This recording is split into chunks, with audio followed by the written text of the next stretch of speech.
మనం ఇప్పుడు గ్రూప్ 2లో ఉన్నటువంటి సైన్స్ అండ్ టెక్నాలజీలో మెయిన్ ఇంపార్టెంట్ ఐజీఎండి గురించి తెలుసుకుంటాం. ఐజీఎండి అంటే integrated guided missile development programme అన్నమాట. Integrated guided missile development programme అనేది భారత రక్షణ మంత్రిత్వ శాఖ చేపట్టిన ఒక క్షిపణి పరిశోధన అభివృద్ధి కార్యక్రమం అన్నమాట.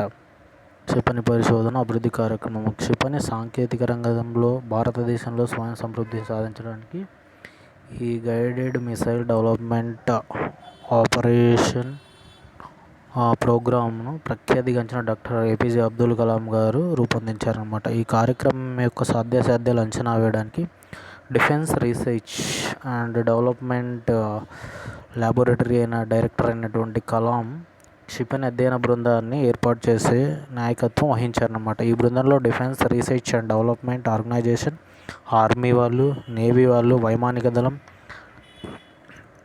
డిఫెన్స్ ప్రొడక్షన్ సంస్థలచే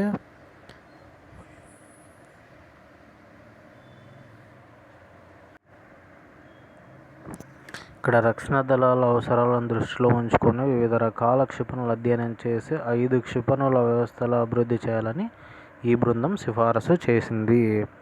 తర్వాత ఐజీఎండి కార్యక్రమానికి జూలై 26, 1983 భారత ప్రభుత్వం ఆమోదం తెలిపింది. ఈ ప్రతిష్టాత్మక ప్రాజెక్టులో దేశంలో శాస్త్రీయ సమాజం, విద్యా సంస్థలు, ఆర్అండ్డి అంటే రీసెర్చ్ అండ్ డెవలప్మెంట్ పరిశ్రమలు, త్రివిధ దళాలు భాగస్వాములుగా ఉన్నాయి.